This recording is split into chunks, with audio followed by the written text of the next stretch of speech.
Hello there, world of tankers, and welcome to the channel. I'm your host, it's Rudol's Blitz, and in today's video, we are going to be breaking into all the information coming out in the future for World of Tanks Blitz. We have new tanks, we have new crates, of course, we have new draws, camos, and everything else like that. I'm going to be letting you know everything you're going to want to know in this video. So if you're not subscribed, make sure to click that subscribe button if you want to keep up with the most relevant information. Also make sure to join my Discord, linked in the comments down below. So everything said, let's start off with draws in November. We have the Tornvon Object 260, TS60, BZ50A2, 114 SP2, and the Project Kampfpanzer 07PE.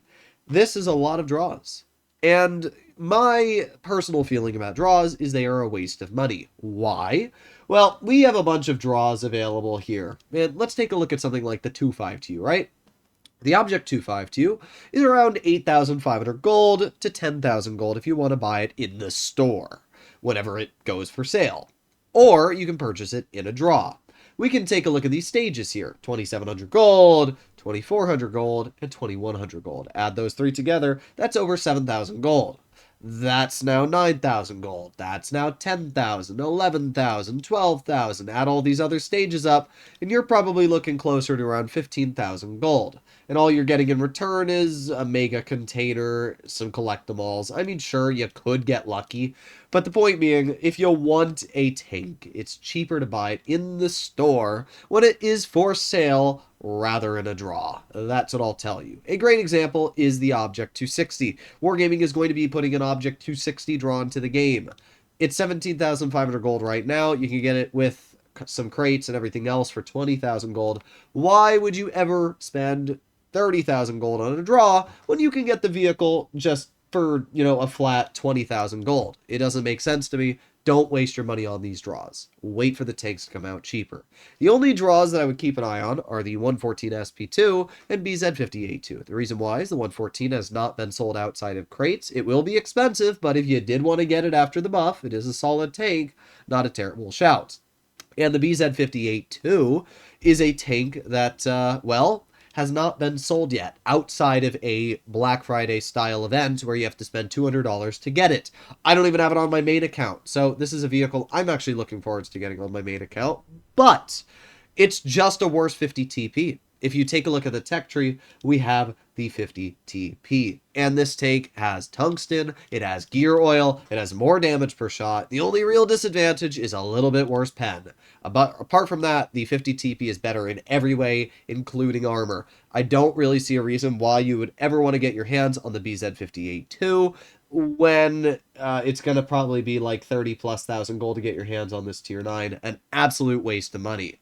Scrolling down, we have some other information. We have a Black Panther style camo coming out for the Panther 2. I mean, the style looks pretty cool, I'm not going to lie. I actually do like the look of the style, but there is nothing all too spectacular about it. Also, sorry if I do wipe my nose a little bit here. My nose has been real runny today. I don't know if I got a cold or something, but just gotta say that. But yeah, we have the Panther 2 style. This is for a battle pass.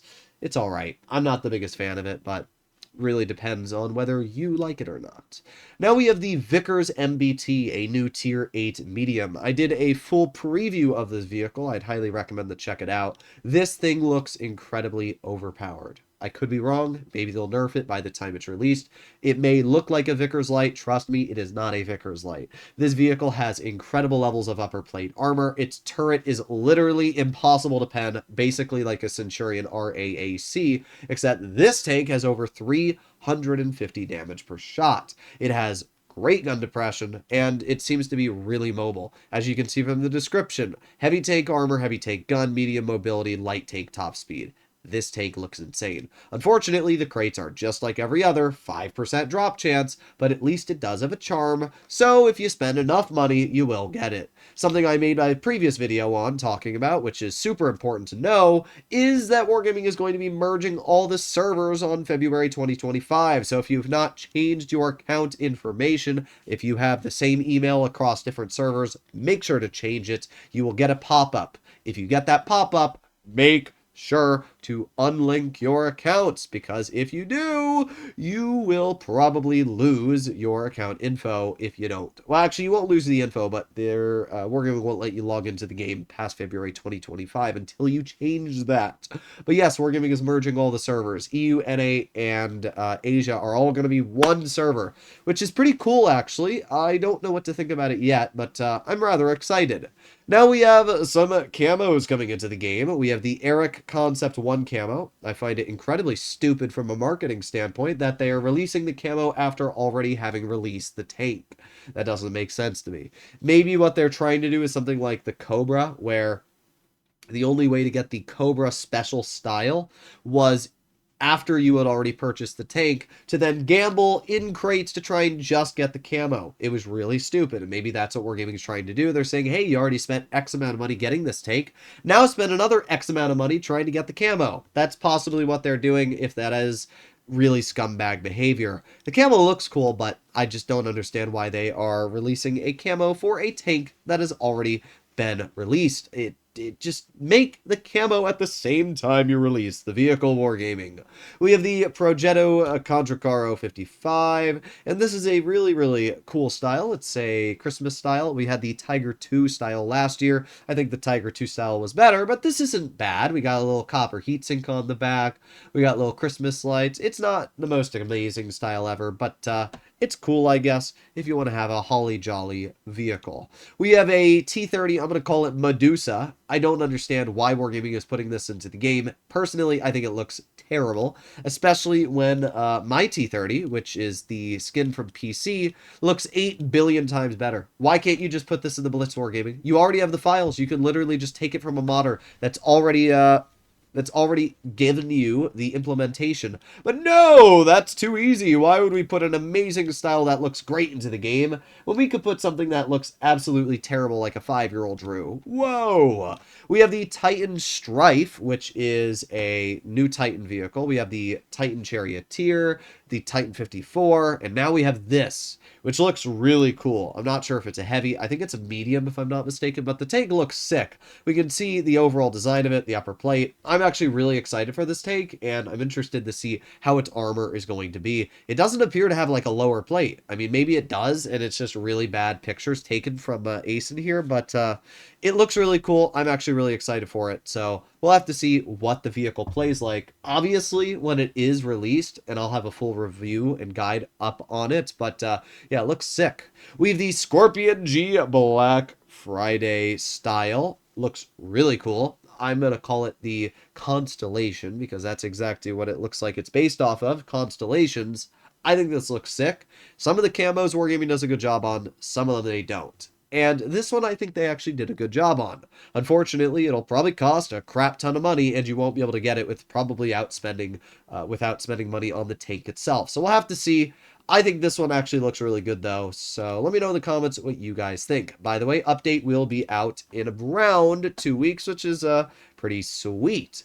Now we have some interesting news that Wargaming is changing the mystery boxes. The Grand Mystery Box contains the Project 07 Mystery and Grand Mystery Certificate. And we can see the Grand Mystery Certificate right here. So we can see the effective drop chance of these containers to get your hands on a Grand Mystery charm, or should I say certificates. So as we can see, if you want a 50% chance of obtaining the mystery, you would have to open 600 mystery boxes, blah, blah, blah.